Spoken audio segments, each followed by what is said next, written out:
Днес ще разгледаме брутално силните нови тайни коалиции и съюзи, които се формираха, които правят тази игра толкова страшно интересна и вълнуваща. Какво е моето мнение за играта тази седмица на набедените злодеи в играта, а именно Георги и Владимир, как се разпадна златния сюжет на продукцията, а именно любовта между Берке и Биляна, защо всички играчи падат като круши или се контузват, или се отказват този сезон. Останете с мен!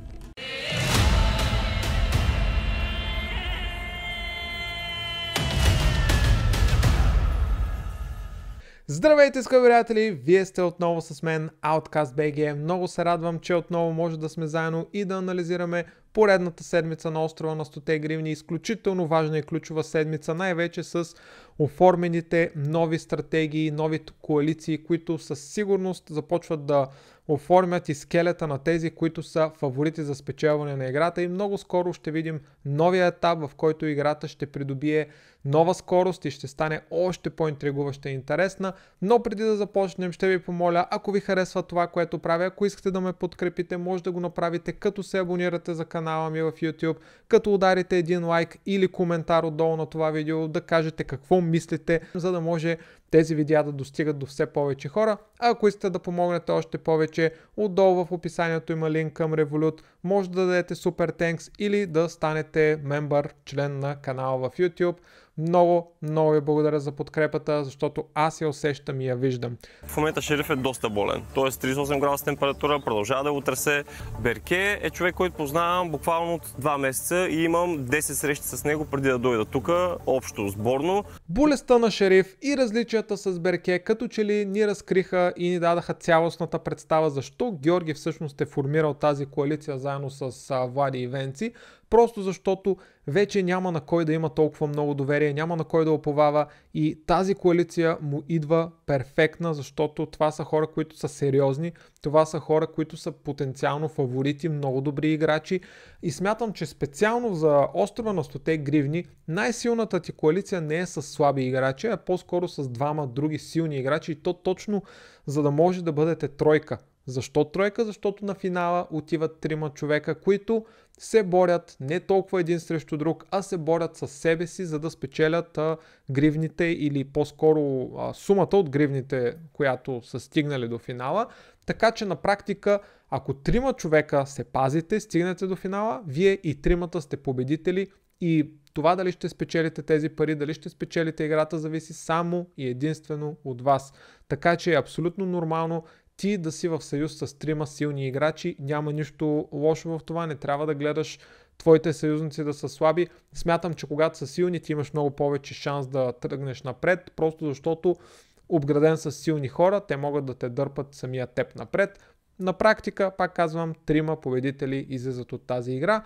Много интересно при избора на Георги, тъй като той се беше паднал на диска. Той избра много интересен матч между Киро, Емил, Гогов и Миро. Наистина много силни играчи, нито един от тях не е за подценяване. В крайна сметка Киро беше този, който спечели. Той се справи просто перфектно, отлично на тези игри, отвя конкуренцията, показа, че той е комплексен, може да печели на много различни типове игри, не само на физически, много е добър в баланса, има сръчност, има търпение. Той дава една много силна заявка, поне в игрите. Не ми се ще да се предавам от една игра и да давам предимство на Кирил. Смятам, че играта беше доста по-подходяща като компоненти за него. А Гогов от началото беше един от силните, беше лидер, спечели доста гривни, но в момента остава само с 2 гривни и губи увереност, социално бедства, не се справя, не се опитва да завързва приятелства в играта и нови различни коалиции. Също така видяхме, че го е налегнала буквално депресията, мрънка много повече от всички други, което е много лошо за него, защото това е най-лесният начин да загубиш тази игра и да отпаднеш много скоро, когато се предадеш. Никога не трябва да падаш духом, както той изглежда, че е паднал поне. Защо избърза? 5 секунди се брои! А Миро се спаси в играта на предизвиканите, но за сметка на Гогов, който направи толкова брутална грешка, че ми стана жал за него. Явно той не беше разбрал изцяло правилата, че трябва да пипне неговата платформа за 5 секунди обаче. Той си мисли, че стигнали до нея, пипнали я, той автоматично печели, но както често се случва в игрите тук, трябва да задържиш поне 5 секунди, за да ти се признае малко глупаво и ненужно правило, поне според мен, но наистина имаше го и в други игри. Жалко за него, защото наистина той щеше да спечели, а така изгуби играта. Мога вече да говоря с Георги за това, което днес се случи с Дамян и дали той ще има интерес да играем заедно.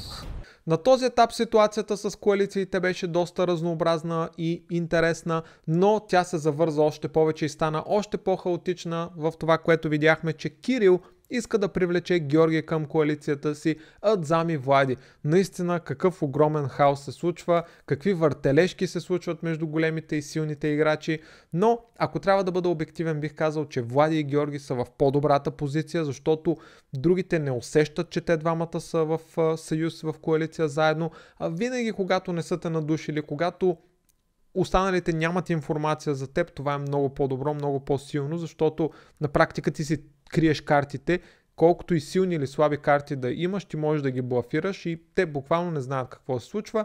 Как отиваш някъде и не си се разбрал с коалиция с някой? Това не мога да разбера. Видяхме, че Зами отиде да разговаря с Влади и след този разговор той усети, че Влади сякаш има някаква различна коалиция, има някакъв план, стратегия и директно го конфронтира за това нещо, което наистина беше смело от негова страна. Видяхме, че самия Влади леко се притесни, каза, че не иска да го лъже, иска да бъде прям с него, но няма как, разбира се, да му каже истината за тайната тройна коалиция, която е сформирал. Но едно е ясно, че над Зами му се отвориха очите и той видя, че всъщност Владо е доста хлъзгав играч, че не може да му се има доверие. Разбира се, той го беше видял и с напускането му на лагера, но сега още повече при положение, че той дава такива странни и различни сигнали. Със сигурност Зами ще има едно на ум за него от тук нататък. Миро му задава валидни въпроси на Влади, Влади не мога да отговори, а те си говорили 1 час и половина, за какво си говорите 1 час и половина. Така че тази работа ми намирисва доста. Като цяло версията на Влади не се хареса на лагера му, видяхме за този разговор. Те също поставиха под съмнение неговите думи и мотивите му. Май наистина този човек се вкара брутален автогол в стремежа си да е добре с всички, да не се кара, да има много опции. Всъщност той брутално се простреля в кръка. Влади плете като паяк. Определено вдига социалната игра на следващото ниво. Видяхме, че Миро особено много изключително дълновидно надуши неговите коалиции и със силно ще се опита да го контрира, но това е парадокса, че Влади дойде от едно много добро място, много спокойно, където той буквално си доминираше, отиде в лагера на Мимо Гарсия с надеждата наистина той да бъде приет като цар. Беше така, стана така, но виждаме в този период от играта почти никой му няма доверие и с право, защото просто той играе играта дръзко, твърде очевидно, много стратегически, но това се вижда от играчите, които горе-долу са малко по-вещи и могат да усетят нещата, както примерно Миро, както Зами и някои от другите хора. На мен изключително много ми хареса откровения и стратегически разговор между Вера и Нина, където, разбира се, от една страна те обсъждаха дали може Нина да отиде към тяхния лагер. И аз смятам, че няколко играча като тях, които са умни, хитри, дори малко тихи, могат всъщност да надиграят големите риби и фаворитите, като примерно Зами, Влади и другите, с правилните ходове, най-вече с стратегия, разделяй и владей. Ако те успеят да ги настроят един срещу друг и те се сблъскат и се самоунищожат, това би било добре дошло за тях, но да видим дали ще се изиграят правилно картите. От наистина няколко вечера насам непрекъснато си мисля за моя син, който след съвсем броени дни има рожден ден. За съжаление, интуицията на Ренета казва, че тя трябва да се откаже и да се прибере. Тя изтъкна като причина рождения ден на нейния син, което за мен беше тотална глупост и тя реши да напусне играта. Аз съм тотално шокиран, много разочарован.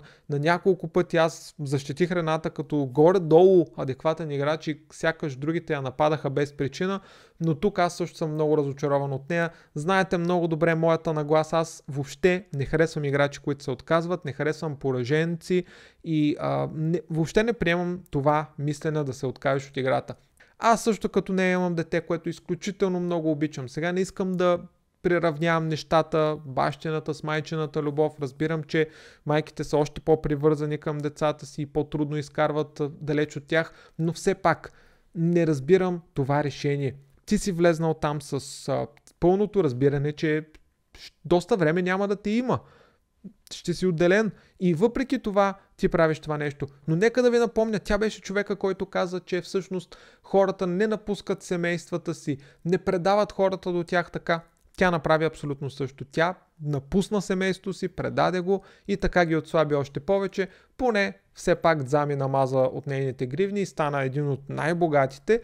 Аз смятам все пак, че да, окей, целта беше той да е най-богат, да бъде опазен, но може би по-разумното беше да даде гривните си на някой друг, който е беден, така че потенциално той да стане богат и да има възможност да участва в битки и да печели повече гривни, но не го направиха.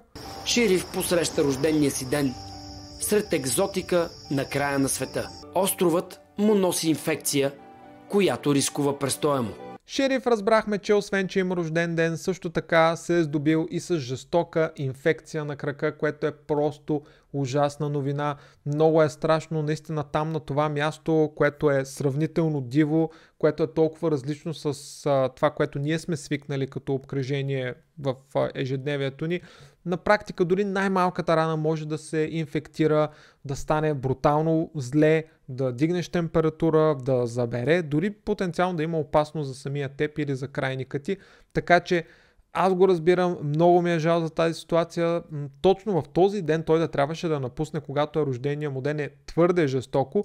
Искрено аз виждах Шериф на финала, защото той наистина се справяше отлично в игрите, беше със самочувствие, беше харесван, социален играч, положителен, позитивен и готин образ, но за съжаление, разбира се, цялостната му аура беше помрачена от това, че той имаше тези външни коалиции. Все пак наистина голям мал шанс за него. Не заслужаваше така да се тръгне от играта, но здравето трябва да е на първо място. Когато ти си изправен пред такава тежка ситуация, със сигурност ти трябва да помислиш първо за себе си и после за играта.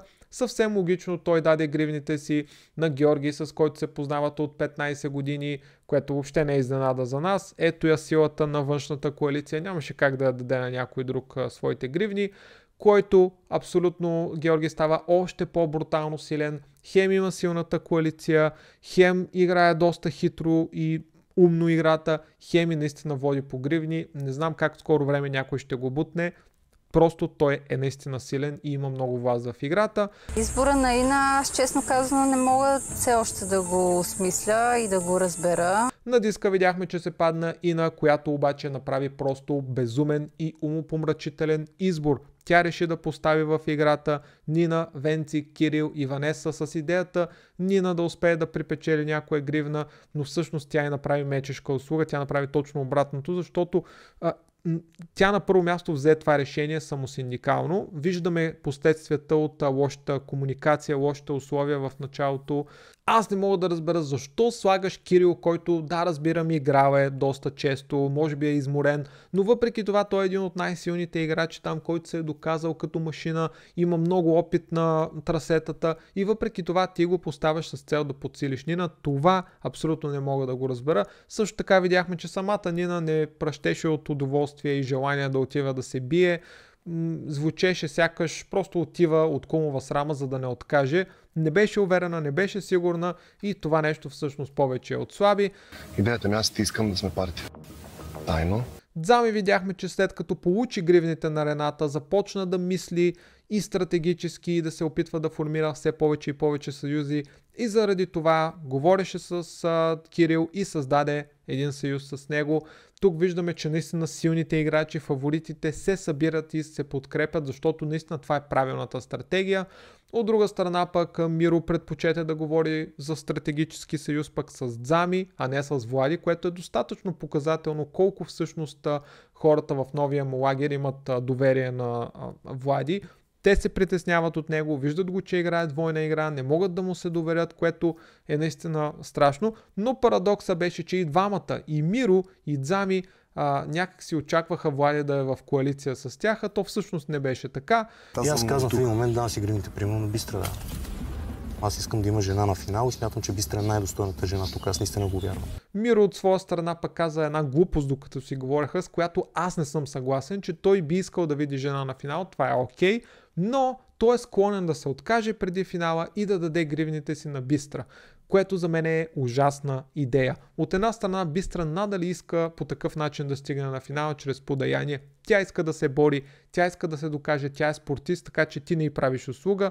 От друга страна, ние като зрители, като фенове, аз лично като човек, който харесвам Миро и играта му, не искам да виждам как той се отказва. Искам да виждам как се бори за победата. Да, разбирам, целта му не е задължително да победи на всяка цена, но въпреки това аз искам да го видя на финал и да се бори. Надявам се да не се случи това нещо.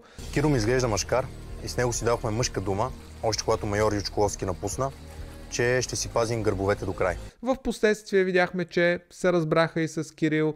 На практика това са играчите, които опитват, които не спят, които действат. Според мен тези играчи имат шанса да стигнат по-напред и да победят в играта. На практика съюза се оформи Дзами, Миро, Бистра и Киро, като потенциално, разбира се, Майя, която си върви с Бистра, е и към тях. Това ми се вижда наистина като една силна и отлична коалиция, която да се бори срещу Влади, Георги и Венци.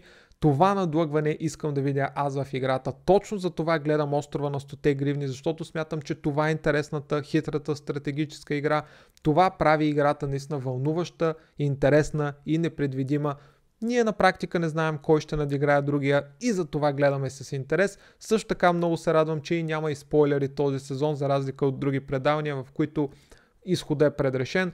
Тук буквално не знаем какво ще се случи и това прави наистина вълнуващо всичко, което гледаме. Кирил видяхме като сервитьор, пък брутално отново ги смачка, спаси се, върна си гривните. На тази игра за баланс имам чувство, че този човек наистина е в много добра форма и буквално може да бие абсолютно всеки на абсолютно всяка игра. Трябва да се съобразяват с него. Явно е по-комплексен, отколкото всички ние очаквахме. И видяхме, че след това се и падна самия той на диска, още повече сила в неговите ръце. Следващия епизод започна изключително любопитно и интересно нещо, което аз лично не очаквах. Това беше като гръм от ясно небе за мен. Какво си ме питал? Къде отиваш? Какво правиш? Отивам до номер 1. Ще търгуваш ли? Не. Не. Кажи ми, отивам да направя една схема, ще обясня после. Не. Първо видяхме Биляна, която приятелски, без никакви задни мисли и стратегии, посещава лагер нумеролози и им дава от своите банани. Сега, дали наистина не е имала някакви корисни цели, няма как да знаем. В крайна сметка в тази игра ти правиш всичко, за да имаш хора, които са близки до теб, които да те подкрепят, което също е бонус в играта, но да, определено Биляна не е един от най-стратегическите играчи. Видяхме обаче, че това действие тотално възпламени нейния лагер и по-конкретно Георги, който се усъмни, че тя върти някакви схеми зад гърба им, предава ги, дава информация на нумеролозите, което видяхме, че не беше така. Имам чувство, че този човек малко я е надценил. Тя не е такъв играч и сякаш той изглежда все едно е в параноя, което не е хубаво за него и за неговата игра.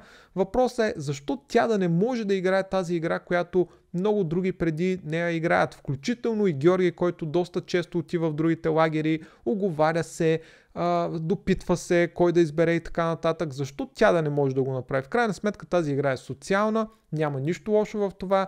Видяхме след това Марина, още няколко човека нападнаха за това, че тя не е говорила предварително с тях и не е изговорила, че ще отиде в другия лагер да си говори.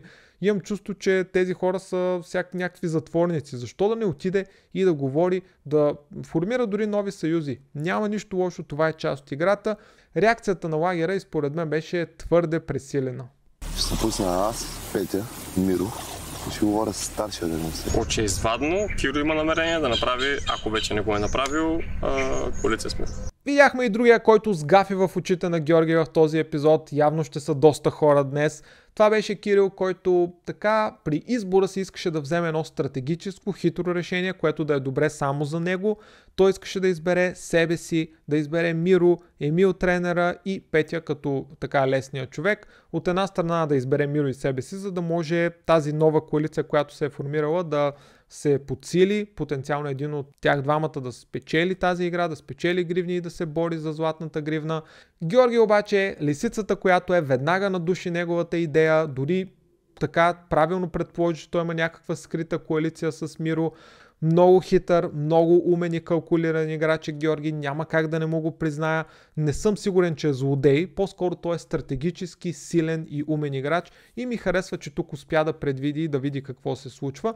Много трудно обаче Киро може да се оправдае за това си решение и пред целия си лагер, просто защото няма логика наистина да поставиш един от най-силните Миро срещу примерно Киро, който е от този лагер, и Емил е наистина малко дискусионно решение. Просто нямаше какво да направи той в тази ситуация.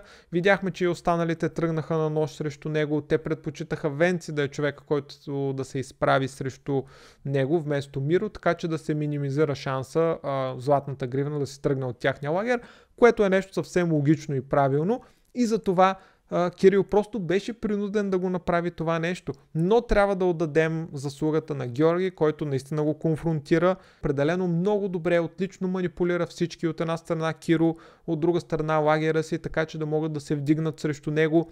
Тук със силност резултата е 1-0 за Георги срещу Кирил, който се изостава с ходовете, държи по-слабите карти или дори да държи силни карти, той не знае как да ги изиграе. В крайна сметка избора на Кирил беше него, Венци, Бистра, което е новото име, и Петя, като разбрахме, той се вслуша в лагера си, но по този начин потенциално прецака своята тайна коалиция, тройната си коалиция, която беше с Дзами и Миро и потенциално Бистра, просто защото сложи Бистра, което е тотално нелогично решение. Наистина, ти по този начин изглеждаш все едно играеш срещу нея, все едно искаш да я отслабиш, което всъщност видяхме, че не е така. Той беше си притиснат. Киро, значи трябва да играе с мене, с Влади, с тебе, ти си с Бистра и с Жоро 6 човека. Значи Киро е най-хузгав от абсолютно всички. И Дзами и Миро съвсем логично, нормално се усъмниха в него като тяхен коалиционен партньор. Дали могат да му имат доверие при положение, че той прави такива непредвидени ходове с тях.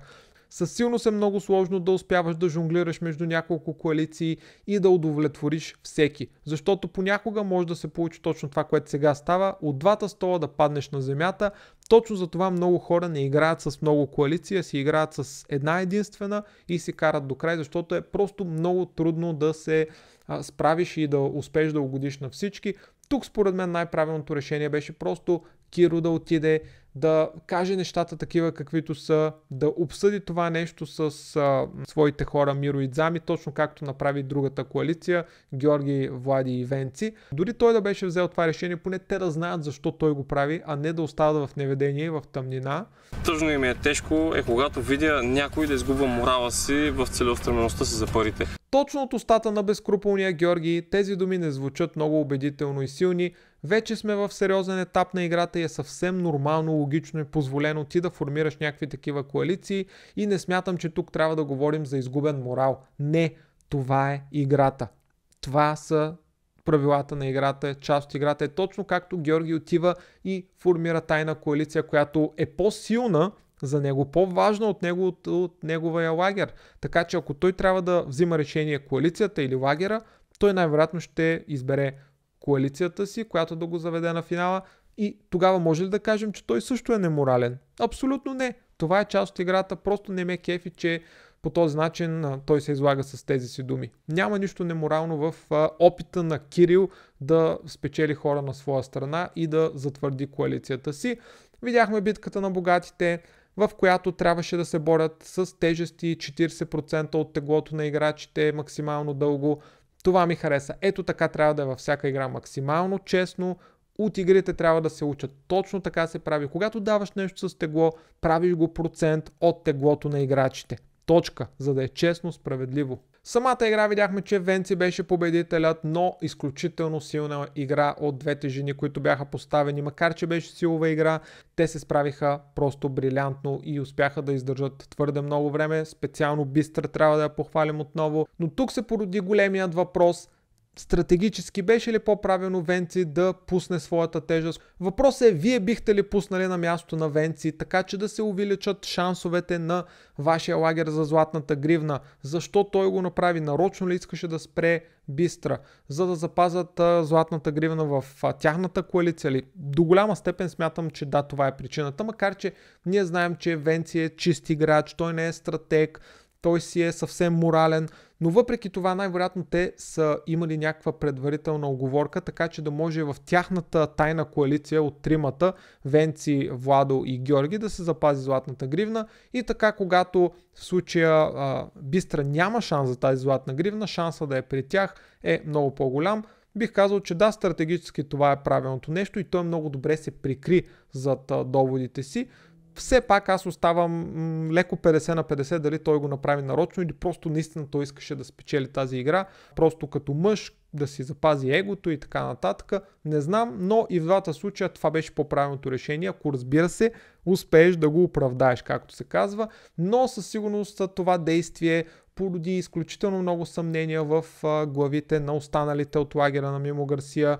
Миро, Майя, Бистра вече по никакъв начин нямат доверие в Владо и в Венци, което е съвсем нормално и логично.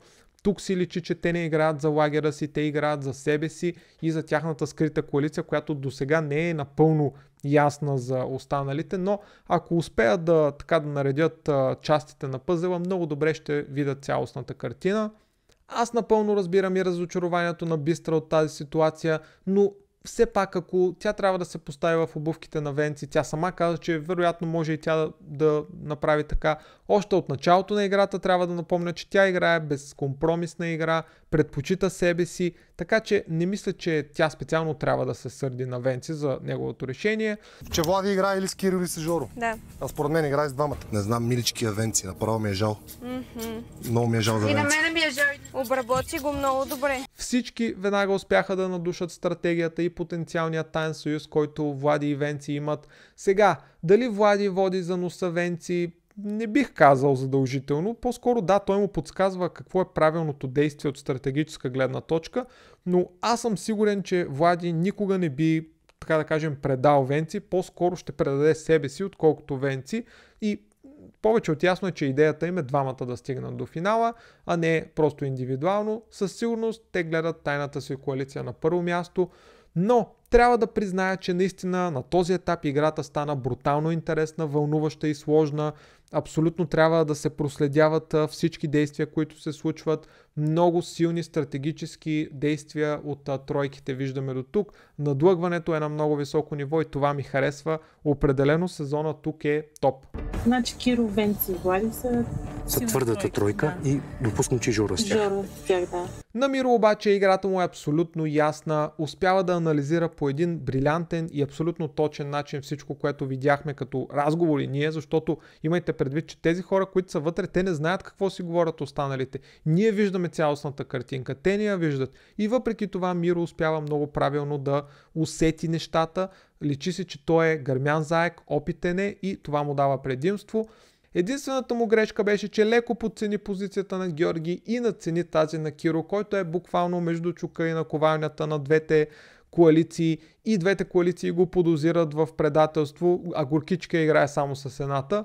Лисицата Георги се опита да сключи гениална стратегическа сделка с Киро, като си осигури почти 100% победа в играта за златната гривна, Киро да му пусне тази игра, но разбира се, Кирил също имаше сила в играта, също имаше карти в ръкава си, можеше да се пазари и по този начин условията му не се харесаха на Георги. Той ги прецени за неприемливи, по-нататък в играта Киро да може да вземе решение вместо Георги. Разбира се, Георги като сивия кардинал, като големия стратег, като кукловода, иска винаги да има контрол и надали би рискувал толкова много да сдаде контрола си на някой друг, който потенциално да му прецака играта. Разбирам го до някъде. Според вас, кой от двамата държи по-силната ръка, по-добрите карти? До голяма степен аз по-скоро бих казал, че е Георги човека, но Кирил не трябва да се подценява. От друга страна пък самия Кирил имам чувство, че леко подценява ходовете на Георги и надценява своята собствена позиция в тази тайна коалиция с Дзами. Дано наистина да не се разочарова много скоро. А в самата игра видяхме, че отново Кирил с поредната си победа показва колко е силен, върна си гривните, голяма машина е, признавам му го на трасетата. Аз съм казал и на Дамян, и на Миро, че играя с вас двете и че вие сте моите хора тук. Но след това Кирил направи една голяма грешка. Той сподели на Марина, че има тайна коалиция с Дзами и с Миро. Това е огромна грешка за него и не знам защо я прави. Просто по този начин тази информация много по-лесно може да се разпространи, да излезе наяве. Шансът е доста голям, защото много по-добре е само ти да имаш тази информация, а не да я споделяш на някой. Разбирам, че с Марина и с Лора той е в много добри отношения още от началото на играта, но въпреки това можеш ли да й се довериш, при положение, че виждаме, че все пак тяхния лагер се е консолидирал, станали са доста по-силни и сплотени, като нищо всъщност тя може да приеме това като предателство срещу лагера им и да каже това нещо на Георги, който разбира се веднага да контрира и да го прецака в играта. Трябва да внимаваш какво споделяш и с кого споделяш. Виждаме Георги на никой не каза за тайната си коалиция и прави със сигурност по-доброто решение. Утре сутринта си оправям багажа и отивам директно натам. Причината е всъщност наличието на Влади. По някакъв начин аз не му имам доверие. Мисля, че е тук с лична мисия да ни разруши отвътре. Интересното е как на практика идването на Влади в лагера на Мимо Гарсия беляза и краха на това племе. Нито Нина, Миро, Бистра, Майя му имат доверие на този етап от играта и затова аз бях толкова критичен към неговия ход. Няма как ти да предадеш единия си лагер, да отидеш в друг лагер и всички да ти имат доверие изведнъж. При положение, че ти си направил едно предателство, най-вероятно останалите ще се притесняват ти да не направиш същото с тях. Виждаме, че те усещат нещата много добре и усещат, че той играе двойна игра, няма как да му се доверят. Разбира се, последствията от тези неща бяха, че Нина реши да се премести в лагер 1, нещо, което ни го подсказваха от известно време, но все пак аз не очаквах да се случи. Явно тя се разбира много по-добре с хората там. За нея е важно да има хармония, любов, да се разбират, за да може тя да е силна и да върви напред. Те, разбира се, я приеха почти единодушно, много радушно. Все пак те имат нужда от хора.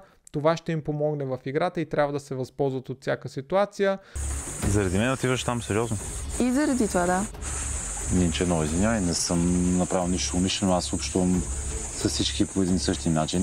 А тя директно си каза, че напуска заради отношението на Влади към нея, който, разбира се, беше изключително шокиран. Извини се, но това по никакъв начин не помогна.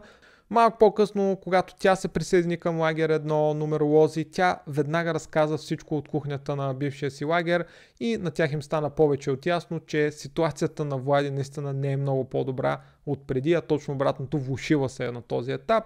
И Биляна ме вика, Жоро, каза, че ти си решил да играеш индивидуално играта от тук нататък. Той ти е предложил да играете заедно, ти категорично си му отказал. Биляна пък вкарва още повече драма в лагера си и в взаимоотношенията между Кирил и Георги. Тя е споделила, че Георги се е обърнал срещу Кирил. Той пък от своя страна отива и споделя това нещо на Георги, което за мен е просто абсурд. Поредица от грешки, не се прави така. Ако някой дойде при мен и ми каже, еди кой си човек от твоя лагер, с който ти си мислиш, че сте много близки, те предаде, аз няма да веднага да отида и да му кажа. По-скоро ще го наблюдавам, ще го тествам. Умните хора правят така. Примерно Миро би направил точно така, би наблюдавал, би изчакал да види тези неща, а не директно да отиде и да го конфронтира и да му каже, еди кой си ми каза, еди какво. Поне да не беше казвал кой издал това нещо, защото ти на практика, Киро, поставяш в много лоша позиция Биляна, която ти е дала тази информация, според мен с окей цели. В смисъл не е имала някакви цели да разваля хармонията в лагера. Тя горката ще е единствената пострадала от това решение да каже истината, защото това е наистина така. Видяхме, че Георги се обърна срещу Кирил. Вече му няма доверие. И на практика, защото Георги е бесен, тя ще си пострада, той ще иска да й отмъсти. Но мотивите за отмъщението на Георги със силност ще бъдат не толкова защото това, което Биляна е казала, е лъжа. По-скоро за това, че тя го е казала, че тази информация е излезнала наяве. Добре, да, защо днеска стреля по Бистра? Защото не ми оставих избор. Нападнаха ме, буквално щяха да ме разкостят. Кирил обяснява и неговата гледна точка пред Миро и Дзами, защо е избрал тези хора да отидат на тази битка. Правилният му ход, пак казвам, беше предварително да обясни цялата ситуация на тях, защото той в очите им в момента изглежда черен. Те няма как да му имат пълно доверие. Той е изгубил най-ценното с тях, доверието си. Не знам дали ще успее да го върне, но неговата позиция на Кирил със сигурност не е добра, така да кажем, стратегически и социално. Да, на терена се справя отлично, но тук потенциално е с единия крак вън от тази тайна коалиция.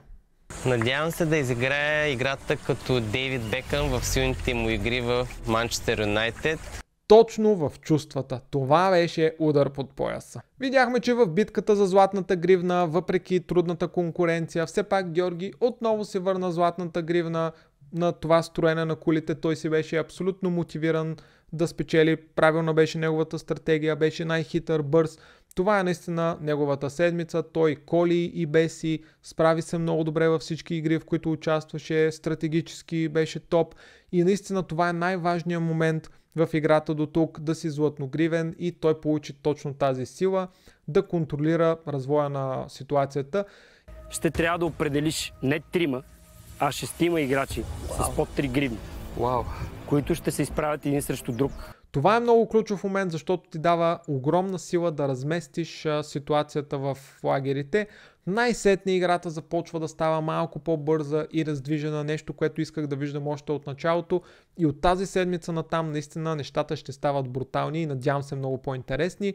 Видяхме Бистра и Дзами, които си говорят и градят много повече доверие един с друг. Сигурен съм, че те двамата, заедно с Миро, плюс това Майя, ще се пазят много дълго време и ще са една силна коалиция, ще бъдат като Юмрук, който потенциално може да удари. Единствено Кирил остава под въпрос. Много трудно той би се върнал там в коалицията и отново да му имат доверие.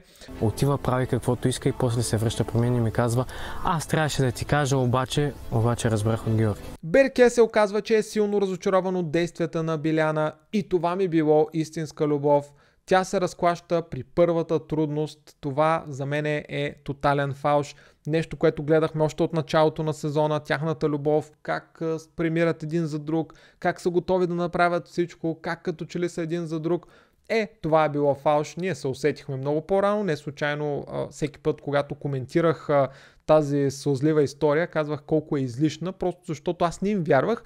Ето, нещата се потвърждават, не случайно останалите не вярваха на тази любов, макар че все пак възможно е единия да има някакви по-силни чувства, но виждаме тук при първата ситуация, при първото разделение, те също се разделят, вместо да се консолидират, вместо да станат още по-силни, да се сплотят. Точно обратното става. Видяхме първо Георги, а после Лора, които отидоха да говорят с Берке уж за негово добро, уж за това да го предпазят, но всичко, което казаха, бяха някакви такива провокации насочени към Биляна, колко е зле, как тя го е използвала. Да бе, вярваме, абсолютно. Сигурни сме, че точно така се е случило. Аз смятам, че тук има много стратегия, цел да ги разделят и да отслабят Биляна, само защото тя е стъпила на криво, сгафила, направила нещо, което на лагера не се харесва и затова всички сега се хвърлиха срещу нея. Поне това е, което аз виждам като зрител. Разбира се, може да има и някаква алтернативна истина и гледна точка, не го отричам като опция, но ние това виждаме. Малко наистина прекалиха от лагера и се опитаха да го настроят срещу нея, но според мен той си беше настроен вече доста отдавна, доста по-рано срещу нея. Но тя не може да готви. Тя каза: ще се науча. До ден днешен тя не е седнала веднъж да сготви или да се получи от момичетата. Но ето е истинската причина защо той се е настроил срещу нея. Тя дори не се е опитала да готви. Какво кощунство! Как може? Това е абсолютно недопустимо. Мисля, че сега разбирам Берке, защо той се дистанцира от нея. Кой може да го вини? Тя не може да готви. По-абсурдно оправдание не бях чувал наистина. Аз смятам, че по-скоро това е реваншизъм към нея, само защото тя се опитва да играе малко по-стратегически с други хора, за това, че казва непремерени неща, на които не се харесват на големите лидери в лагера, но за съжаление това е. Тя ще пострада от нейните грешки, така да кажем. Но ако на мен ми остане една резервна гривна за спасяване, какво би казала аз да спася теб и ти да ми я върнеш на мен? Георги обаче ми изглежда сякаш твърде много си е повярвал в играта, твърде високо самочувствие започва да прави грешки в стремежа си да прави големи ходове. Потенциално може да си прецака играта така. Видяхме, че той е отишъл при Ина и е казал, че ако спечели, той ще й даде спасителна гривна, която обаче тя трябва да върне на него. Не знам как този човек вярва, че това нещо ще се случи. Наистина много подценява Ина. Да, ние знаем, че на трасета не се справя, иска да си ходи, но въпреки това тя не е глупава. Този път трябва да похваля обаче Бистра и Майя, които показаха добра социална игра, сдобриха се с Нина и говореха евентуално тя да им дава информация от лагера на другите. Ето така се прави играта с доброто. Така се печелят съюзници и коалиции, така печелиш информация и стигаш по-напред. Отлично, ето виждате, аз съм обективен. Тук хваля Майя и Бистра, защото наистина това, което те направиха, беше правилното нещо. Сядат, говорят с нея, не са нападателни, с доброто действат и виждате дивидендите, които те ще вземат по-късно в играта. Избора на Георги за тези хора, които да се борят за оцеляване, беше Ванеса, която е с 2 гривни, Петя също с 2, Биляна, Берке, Марина и Ина. Сега, ако трябва да анализираме, не ме изненадва, че той мисли изключително хитро и стратегически, дори бих казал правилно решение взе. На първо място 3 от тяхния лагер, плюс 2 от други лагери с 2 гривни и Ина, която и без това иска да се отказва, той го е обещал, но ние разбрахме, че всъщност идеята Биляна да е там сред тези 3 избрания, защото тя е потенциалната мишена и ако се стигне той да трябва да избере между нея и няколко други играчи, най-вероятно той няма да даде гривна на нея, защото вече и няма доверие, което е изключително жестоко и седа и се чуда какво чак толкова е направило това момиче, че толкова настървено той да се е обърнал срещу нея. Не знам толкова злопаметен ли е или по някакъв начин ние не сме видяли нещо, не знам, но е много странно със сигурност. Играта за спасение се оказа моята любима игра за издържливост и изометрия. Изключително сантиментална ми е, защото тази игра се игра много подобна на финала на сезон 1 на Survivor Америка. Наистина навяваме много спомени, много готина и просто тества твоя характер и колко можеш да държиш на болка. Дръжиш, не пускаш, точно така. Точно така, дръж, ти си. Биби, дръж! Ти си шампиона. По време на играта Георги беше като някакъв племенен шаман, който се опитва да прати цялата си енергия, така че в случая Марина да спечели, той не спря да говори някакви заклинания, да вика, да я надъхва, което обаче имам чувство, че не й помогна толкова много. По-скоро по този начин той ядоса Биляна и така я мотивира тя да се опита да даде абсолютно всичко и видяхме, стигна се до там, че тя всъщност спечели играта. Браво на нея, наистина тя се хвърли изключително много и успя да победи доста силни играчи. Трябва да я го отдадем, тук се доказа в тази игра.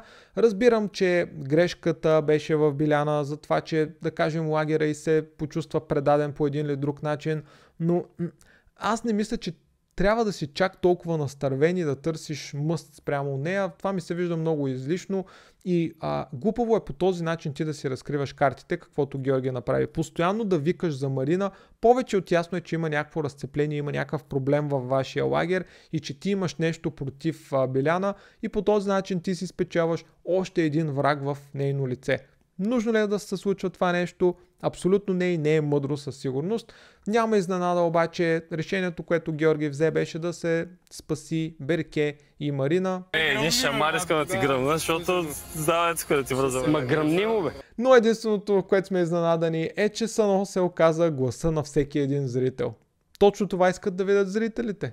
Играчите, които имат повече от 1 гривна на ръката си, не е нужно да жертват живота си, ако искат да спасят някои от тези 3 дами тук и да й дарят живот на острова. Но тук трябва изключително много да похваля продукцията. Евала, това е едно перфектно решение. Точно така се прави нещо, което аз съм казвал отдавна, че трябва да се случи. Те тук го позволяват на практика. В момента, в конкретната ситуация, който иска може да се откаже от една от своите гривни и да я даде на един от останалите без гривни 3 човека, което е страхотно решение. Наистина тества кой как е играл, колко е социален и за мен прави играта изключително интересна. Опциите бяха Ванеса, Петя и Ина. Ето това е социална игра. Когато дойде ред за Ванеса да бъде спасена потенциално от някой играч, видяхме огромната изненада. Цели 2 човека вдигнаха ръка за нея, да се застъпят за нея. Единия беше Влади, но по-изненадващия човек от двамата се оказа Биляна, която излезе пред всички и пусна голямата атомна бомба, че всъщност тя е разочарована от своя собствен лагер, чувства се предадена и е готова да го напусне. Това не го очаквах, наистина дойде изневиделица, но явно тя се е почувствала супер наранена от това, което Георги направи И с право бих казал. Но вие как виждате ситуацията? На кого вярвате? Кой е кривия и кой е правия в тази ситуация? Биляна ли направи грешката или лагера и всъщност я третира твърде жестоко и безкомпромисно? А Ванеса е човека, защото Биляна се е почувствала подкрепена само единствено от Ванеса в тази елиминационна игра. Точно за това тя й предложи гривната си и още по-шокиращото, тя се предложи на лагера на нумеролозите, които веднага си я приеха. Все пак тя вече си има немалко гривни, нужна им е. Буквално това си е нещо положително за лагера. Дойде си като подарък за тях. Там става едно брутално женско царство. Не знам как ще се оправят малкото мъже, но абсолютно това е щастливия им ден. Добре дошло е за тях и ще ги подсили в играта. Не иска да бъде спасявана, но пък аз виждам възможност да върна Алекс в клуба на богатите.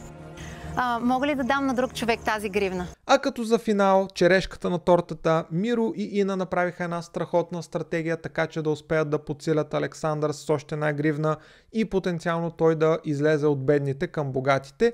Много добра идея, просто Миро дава своята гривна, а Ина се отказва от нея в полза на Александър. Брилянтна стратегия, браво, наистина тези хора мислят извън кутията. Браво на Миро, просто аз не спирам да го хваля този човек, до тук аз не виждам грешен ход от негова страна. Естествено това, което видяхме малко по-късно, Ина се отказа. Това е поредният човек, който по свое собствено желание напуска играта. Да, естествено, тя можеше да остане, имаше възможност, но тя предпочете да се прибере в България. И тук трябва да зададем въпроса, защо това нещо се случва. Разбирам, че им е трудно. Разбирам, че се борят с чувства, емоции, близките си и така нататък, но ти си влезнал в тази игра. Бори се до край в нея. Това е нещо, което ще ти се случи един път в живота. Най-вероятно ще съжаляваш, че си излезнал от играта, когато приключи, когато осъзнаеш какво си направил и какво си пропуснал. Оставам с усещането, че 80% от каста този сезон са отишли просто ето така на курорт, за купона, за приключение и хал хабер си нямат как да играят играта. Не са настървени, не играят на всяка цена за победа, което си личи и според мен пречи сезона да е много вълнуващ и интересен. Да не говорим, че буквално повече от половината, мнозинството от хората се отказаха или бяха контузени. Но нека сега да направим един малък разбор, да видим как точно играчите до тук отпадат от играта. На първо място Елиаса се контузи, Рената сама се отказа от играта, Ивайло Секолички също се отказа в полза на някой друг да даде гривната си, Шериф също контузия. След това видяхме Джулиана, която също се отказа от гривната, която й беше предложена. Тя се тръгна по своя собствена воля. Грозденка беше контузена и се наложи да напусне. Мимо Гарсия също каза, че му е дошло времето и пожела да участва в тази битка, а дори да я беше спечелил, щеше да даде гривната си, така че той се е отказал. Яна, да кажем, че тя си отпадна единствено и само тя. Кънчо контузия, Ина по свое собствено желание, Ючколовски също по свое собствено желание. Не знам какво да кажа, наистина аз съм шокиран и смятам, че сами Хосни трябва да се самосезира какви хора всъщност успява да намери. Изключително лоша индикация е това, което виждаме за качеството на каста, при положение, че 90% от играчите се отказват по свое собствено желание или отпадат нещастно поради контузия. Там не може да ги виним, но все пак да кажем, че пак означава, че една идея те не са толкова подготвени. Въпросът е защо се случва това нещо, защо всички или си тръгват, или излизат с контузия. Подготовката ли им е слаба, ментално ли не успяват да се подготвят, физически ли не са достатъчно на ниво, мал шанс ли имат. Какво се случва този сезон? Надявам се това нещо да спре и да започне наистина настървената игра, на всяка цена, борба с зъби и ногти за победата, защото за нас като зрители това е нещо, което искаме да наблюдаваме.